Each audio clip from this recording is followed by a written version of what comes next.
241টি প্রাণ, একটি মাত্র মুহূর্ত, আর সবকিছু শেষ। এটা কোনো সিনেমা নয়, এটা বাস্তব। ভারতের আহমেদাবাদে 242 জন যাত্রী নিয়ে বিধ্বস্ত হয়েছে লন্ডনগামী এয়ার ইন্ডিয়ার একটি বিমান। ধ্বংসের সাথে সাথেই আগুন লেগে যাওয়ায় ব্যাপক প্রাণহানির ঘটে। হায় রে জীবন! এই জীবন নিয়ে মানুষ কত অহংকার করে, কে কত বড়, কে কত ধনী, সব ভুলে যায়। মৃত্যু ঠিক একদিন সামনে দাঁড়িয়ে থাকে। সত্যি বললে, এই পৃথিবীতে মৃত্যুই একমাত্র ধ্রুব সত্য। জন্মের পরে যার সঙ্গে আমাদের প্রথম দেখা হয়, সেই মৃত্যু। আজ যারা নেই, তারা হয়তো স্বপ্ন দেখেছিলেন নিজেদের পরিবারকে নিয়ে কিছু ভালো করবেন, কিন্তু নিয়তি তাদেরকে নিয়ে গেল।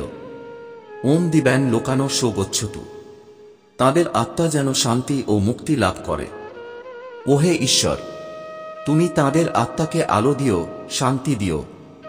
আমরা যারা বেঁচে আছি, চলুন তাদের স্মৃতিকে সম্মান জানাই, আর নিজের অহংকার, ঘৃণা, হিংসা সব ছেড়ে একটু ভালোবাসা ছড়িয়ে দিই চারপাশে।